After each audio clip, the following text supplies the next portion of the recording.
I am Bilana Landauro and I'm here today in Oslo together with Petter Hübert, which is the retail director in Moods of Norway, and we're going to talk about his RFID implementation in the company. Before I start, this has been done 2 years ago, so as 2 years ago, looking from today's perspective, what was the biggest challenge for you to do RFID project in Moods of Norway? If we start before we even started the project, then I think the biggest challenge was to find the right partner for us. We're kind of a small player, and starting an RFID project, running a pilot can be expensive, but it can also be very easy and very cheap. So we spent quite a lot of time identifying that right partner. We think we know today that we found that partner. But it was certainly not an easy process to go through the vendors and select the right one. After we started the project, I would say making sure all our producers around the world were confident and on top of the level of detailed and accurate performance you need in the RFID world. We do source tagging, so there were quite a few suppliers involved, and when we started, none of the suppliers even knew what RFID was.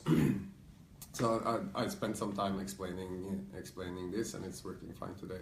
Usually I think the main challenge in retail projects like this is what happens in the store. You really need the right people in the stores, and we have the right people in the stores, and I think that's the main reason why this project is so successful. Right people and the right providers. Okay. During the RFID implementation, what was the top 5 benefits of having RFID? As of today, actually, 2 years later, 5 benefits. Not sure if I'm going to mention 4 or 5, because the main benefit I think with RFID is the stock accuracy. That was why we started this project. We realized we had a problem with our automatic replenishment. It was also kind of distrust between the stores and the warehouse, because the stores blame the warehouse, you're not accurate enough, you're doing so many mistakes in the picking. But it turned out they didn't. They did exactly what the system said. So having good enough stock accuracy was number 1 for us. 99% is definitely good enough. So we solved the replenishment issue. After implementing RFID, I haven't heard one store complaining about replenishment orders that they receive from the warehouse, which is quite astonishing, because before RFID I had several complaints every week. So that's number 1. We're also using RFID now for EAS. This is a very nice added benefit. I don't think it should be the main business case, at least not for players like us, but it's a nice added benefit. Today everything is about omnichannel. We have the stock accuracy in place, and that's I think the beauty of RFID is that you get the most benefit out of the least effort. So it's really not very difficult or complicated to reach the high 90s in stock accuracy. But probably more interesting, at least for people like me, is the work that's going on now when it comes to omnichannel and creating new and better shopping experiences for the customers. So this is what we are working hard on now. We have started a few omnichannel activities like ship from store. We will launch click and collect very, very soon. And interestingly, I don't have to defend the business case anymore for RFID. I can just show the number for online shopping, the growth we had online after opening up the store inventories for the online customers alone pays for the projects many times. So on a high level, the 3 most important things: stock accuracy is a basis for everything else you do. But it's about product availability. That's number 1. Omnichannel is now number one, but it used to be number two when we defined the project. And then EAS, those are the three by far most important areas for us. Did you know the inventory accuracy before you put RFID in place? That's a good question, because you think you know, but without RFID you really don't know. We used to do manual or barcode counts 4 times a year, and the average it's much higher, or was much higher than the industry average. We were in the high 70s. The industry average is far below 70%. But I remember we had one store doing a manual count. And the store manager was really proud because on the front page of the report she got, it said 99.6%. Wow. Which is, I didn't believe that. So when you open the report and start to dig into the details, they were actually in the low 60s. Wow. Because stock accuracy, you have to measure that on the SKU level. If not, it's useless for our purposes. So, yeah. How often you do now the stock counting? Today we do the stock count once a week, and it takes less than half an hour to do the full store, including the back store. It used to take between 30 and 40 hours. So before we had to do the stock counts for financial purposes. Today we do it because it's smart. And because it gives you all the opportunities for the omnichannel and yeah, you can and basically replenishment. help the whole process. Yeah. Who is your RFID provider? It's a Dutch company called Nidap, and their Norwegian implementation partner, which is Infratech. So we've been working with them since day one of this project. And I know you don't print the tags in store, so who is your provider for the RFID tags? Our tag provider is today Checkpoint. Okay. It's correct, we do not print tags, but if you have a missing tag or a dead tag in the store, we attach blank tags that we're encoding with a handheld units. Okay.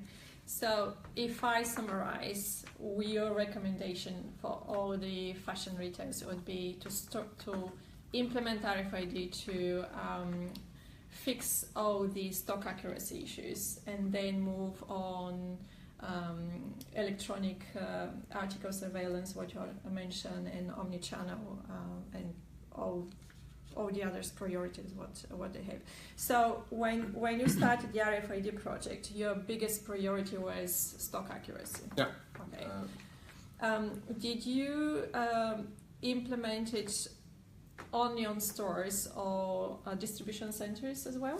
Well, we did some pilots on the distribution center. Probably we will roll it out there as well at some point. But there are so many more important use cases in the stores that we are prioritizing, so it won't happen for a while. We did learn some things from the pilots we did. We did the pilot on goods receiving and goods distribution.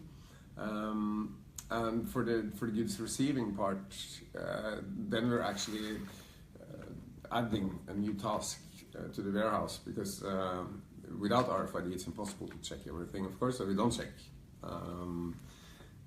With RFID you want to do checks, but then the receiving process is slower. And it turns out, we learned that from the pilot, and we know it from our stock accuracy, that our suppliers are quite accurate. So yeah, we will probably do it at some point, but it's not prioritized. And same with the goods distribution. The warehouse guys are actually at least as good as RFID, so we don't see any great value doing that. We used to have a big wholesale operation. This is scaled down now, but with wholesale I think you have another argument why you should do RFID, just to make sure, to confirm that what you're actually sending is what you say you're sending. Okay. Can you explain to us the amount of stores you have and how long it took you and how exactly you roll out on all stores. Yeah, so we can start with the pilot. We did the pilot in 2 stores and on 3 categories. 2 categories. So that was men's shirts and men's suits, and that was manually tagged in the stores. The pilot was very successful, so the rollout decision was actually quite easy. So then this was spring summer 2014, and the next season, the fall autumn winter 2014, we rolled out the handheld units and so the fast stock taking to all the stores within a matter of weeks. And only with internal resources. I think that's the beauty of the solution, and the partner we selected is the easiness of the implementation and rollout. So we were 2 teams dividing up the country in 2 parts, and we did 2-3 stores a week per team, so it was very quick. I think we spent around 4 hours on each store, including tagging the items that was already in the store, so that was never out of stock items. But we started that season, the autumn winter 2014, we already had source tagged the new products. So we moved from the pilot with 2 stores, 2 categories, to source tagging on 3 categories and all stores that fall. And the spring after SS15, we had about 90% of the collection tagged, only leaving out the accessories business. And today we have 100% except very few, like perfume and very few products. So very close to 100%. So how many stores in total you have in Moods of Norway, and you mentioned 2 to 3 stores per week. Yeah. So how many stores you have today? We have 15 stores. We also have an outlet business. There are 3 stores. We haven't implemented RFID there yet because a lot of the products are old and not tagged, but now it's starting to get around 60-70% of the items there tagged, so we will start using RFID also in the outlet. So yeah, it will be close to 20 stores. Okay, 20 stores, 2-3 stores per week. Job done for RFID. Yeah. Thank you. Okay, how many people from your team were basically involved in the whole project? From the head office, very few actually. It was me and two more in the project. When we had implemented, there's one person following up the stock takes with the stores. So I'm not involved in that now, but there's one girl in my team. She's following up all the stores weekly. Yeah, so we are a small organization. We have 2.5 people in the IT department. I know one of the criteria was, sorry for interrupting you, one of the criteria was that you wanted to implement RFID without the IT people involved that much. Yeah, that was actually a small discussion we had before we started the project. Who's going to run this project? I'm glad that I had that responsibility, because for sure this is a supply chain retail project, and IT is supporting it. Okay.